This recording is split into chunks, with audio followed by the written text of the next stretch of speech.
સમસ્ત બ્રહ્મ સમાજ દ્વારા ગાંધીધામમાં વિરોધ પ્રદર્શન.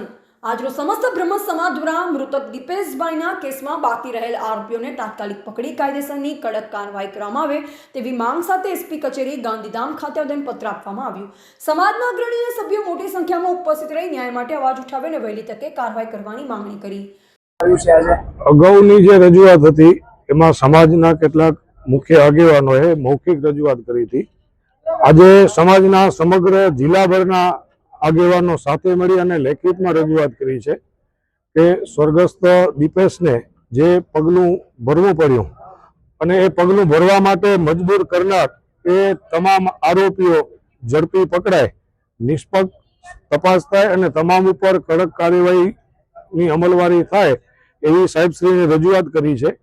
અગાઉ સાહેબશ્રીએ કીધું હતું 4-5 દિવસનો સમય આપો, અમે પોલીસને હંમેશા કોઓપરેટ કરતા રહ્યા છીએ.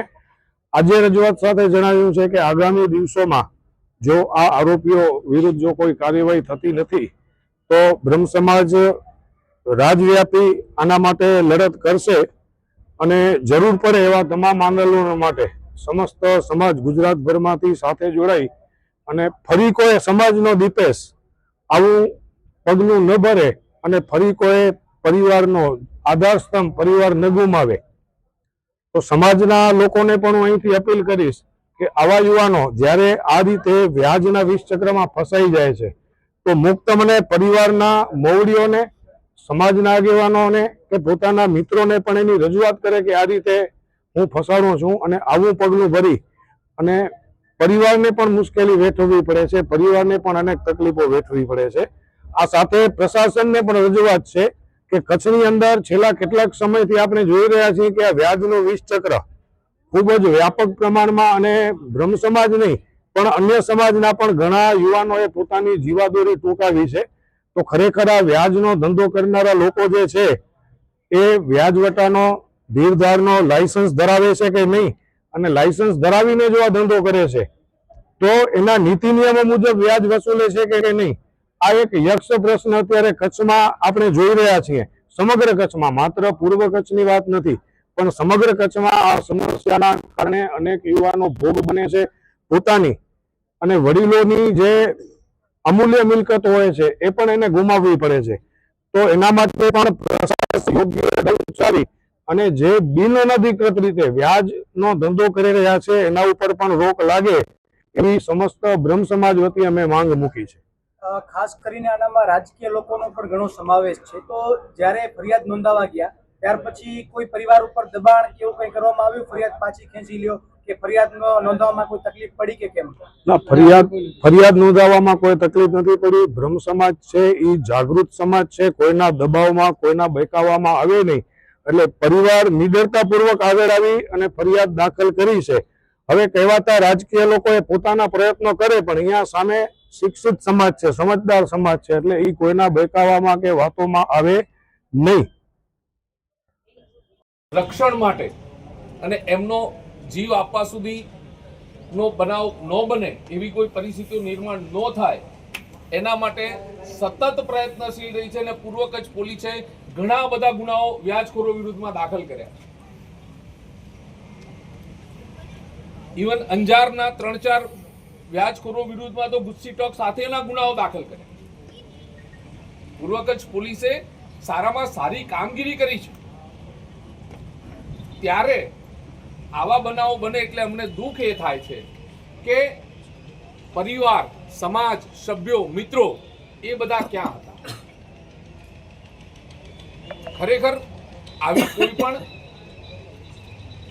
વસ્તુ કોઈ છોકરા જોડે કે કોઈની જોડે બનતી હોય તમારા ધ્યાને આવે તો હું તમને પોલીસ તરફે એક ખાસ આગ્રહ કરું છું કે કોઈ એવા વ્યાજના ચક્કરોમાં કોઈ ફસાઈ ગયા હોય અથવા કોઈ એવા વ્યાજખોરો હોય કે જે નાની રકમની સામે ઘણી મોટી રકમો ઘણું બધું વ્યાજ વસૂલ કરતા હોય તો ડરવાની જરૂર નથી. પૂર્વ કચ્છ પોલીસ તમારી સાથે છે. તમે પોલીસ સમક્ષ આવો, પોલીસને રજૂઆત કરો, અમે તમારી રજૂઆત સાંભળી FIR કરી અને એમના વિરુદ્ધમાં પગલાં લઈશું. આ બનાવોમાં બીજા ક્યાંક નાના મોટા આવા બનાવો બન્યા હોય દરેકમાં અમારો ધ્યાને આ જ વસ્તુ આવે છે કે સમાજની ને લોકલાજે કોઈને કીધું નહીં. કેમ લોકલાજે ઘરમાં બી વાત નથી ખબર? આપણે શા માટે કોનાથી છુપાવવાનું? જીવથી વધારે કોઈના વ્યક્તિના જીવથી વધારે કંઈ છે? પૈસો આજે છે કાલે નથી, ફરીથી તમે કમાઈ શકો છો. જીવથી વધારે કશું નથી. તો ખરેખર આવા બનાવોમાં અમે પોલીસ તરફે પણ તમને ખાસ આગ્રહભર્યું વિનંતી કરીએ છીએ કે તમારા ધ્યાને ક્યાંય આવા કોઈ મેટરો આવે કે કોઈ ખોટી રીતે વ્યાજ વસૂલતું હોય, ધાક ધમકીઓ આપતું હોય, તો કોઈએ ડરવાની જરૂર નથી. તમે પોલીસ સમક્ષ અવશ્યપણે આવો અને પોલીસ તરફે વિધાઉટ એની ડિલે તમારી રજૂઆત સાચી હશે એ પ્રમાણે FIR પણ થશે અને એ વ્યાજખોરો વિરુદ્ધમાં કડકમાં કડક પગલાં લેવામાં આવશે. ફરી એકવાર આપના આવેદનપત્રને સ્વીકાર્યા છે. આ બાબતે મારા ઉચ્ચ અધિકારી સાહેબોનું પણ ધ્યાન દોરી અને હું પોતે પણ તમને કહું છું કે આની અંદર 100% નિષ્પક્ષ રીતે તપાસ ચાલી રહી છે અને આગળ પણ એ જ રીતે તપાસ ચાલશે અને જલ્દીથી જલ્દી તમામ આરોપીઓ પોલીસ કસ્ટડીમાં આવે અને એમણે કરેલા કૃત્યની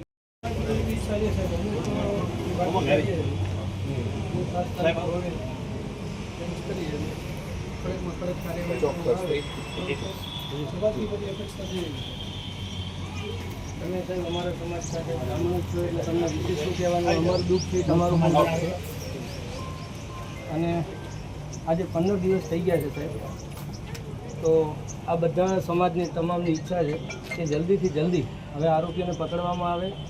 અમે એકવાર શાંતિપૂર્ણ રીતે SP સાહેબને અમે રજૂઆત કરી હતી અને એ જ વાત કરી હતી ત્યારે સાહેબે અમને હૈયાધારણા આપી હતી કે ટૂંક સમયમાં બધા આરોપીને પકડી લેવામાં આવશે. આજે એને દિવસ થઈ ગયા 13 થી 14, લગભગ 15 દિવસ થઈ ગયા, પણ હજી સુધી 6-7 આરોપી જેવા પકડાણા છે, બાકીના હજી બાકી છે. તો અમે એવી રિક્વેસ્ટ કરીએ છીએ કે 4-5 દિવસની અંદર આ લોકોને પકડવામાં આવે અને તે નેક્સ્ટમાં સમાજ ફરીથી એક વખત સાહેબ શાંતિપૂર્ણ રીતે અમે નેક્સ્ટ કેન્ડલ માર્ચ આખા ગાંધીધામમાં ગુજરાત લેવલનું કરશું અને વ્યવસ્થિત રીતે શાંતિપ્રિય રીતે પણ અમે ગુજરાતના ટોટલ બ્રાહ્મણો ભેગા થઈ અને ગાંધીધામની અંદર અમે અમારા કેન્ડલ માર્ચ અમે કરશું શાંતિપૂર્ણ. કારણ કે અમે ઉગ્ર કોઈ પણ હિસાબે થવા માગતા નથી, પણ અમે પોલીસ પ્રશાસનને વિનંતી કરીએ છીએ કે સાહેબ બને એટલા જલ્દી આ લોકોને જલ્દીથી જલ્દી તમે એમને એરેસ્ટ કરો અને પરિવારને એક સુરક્ષાની ખાતરી થાય કે ભાઈ, કારણ કે એ લોકો જેટલા જલ્દી એરેસ્ટ થશે એટલી રીતે બધી રીતે બધાને ન્યાય મળશે. તો આપણે દિપેશભાઈની આત્માને ત્યારે જ સાચી શાંતિ અને શ્રદ્ધાંજલિ મળશે જ્યારે બધા આરોપીઓને ધરપકડ કરવામાં આવે.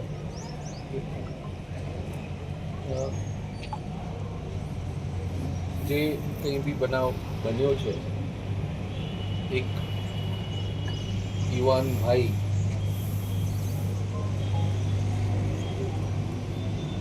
કોઈ પણ પરિસ્થિતિઓ નિર્માણ થઈ એની જોડે દુઃખદ પરિસ્થિતિ કહેવાય કે એને પોતાનો જીવ આપવો પડે. પોલીસ તરીકે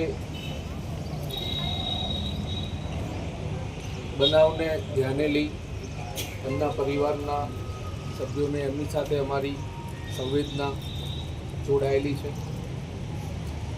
બનાવ ધ્યાને આવ્યા બાદ જે પોલીસે તપાસ કરી છે આમાં 1-2 વ્યક્તિઓ નહીં, 17-18 વ્યક્તિઓના ઉપર આક્ષેપ છે. તાત્કાલિક જે આરોપી દેખાયા એમને જે તે સમયે જ અરેસ્ટ કરી લીધા છે. અત્યારે પણ પોલીસની ટીમો સતત આ બાબતે કાર્યરત છે. બીજા 2 આરોપી પણ અમારા હાથમાં આવી ગયેલા છે, જે રાજ્ય બહારથી પોલીસ લઈ અને આવી રહી છે, ઓન વે છે. ટોટલ 8 જેટલા આરોપી ઓલરેડી આપણા કબજામાં આવી ગયા છે. જે પકડાયા છે એમાંથી હજી સુધી એક પણના જામીન પણ થઈ નથી શકતા.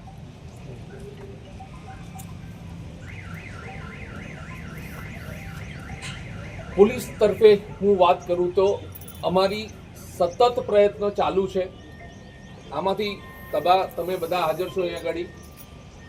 તમારા ધ્યાને કોઈ એક પણ વ્યક્તિ જેનું નામ આરોપીમાં છે અને તમે જોયો હોય તો મને કહો. 2-3 દિવસ 4 દિવસમાં, મતલબ તમે આવું કોઈ મગજમાં તમારો વિચાર હોય કે પોલીસ ઈરાદાપૂર્વક નથી પકડતી અથવા હાજર છે ગામમાં ફરે છે ને નથી પકડતી, તો એ ભ્રમમાંથી તમે બહાર આવી જજો.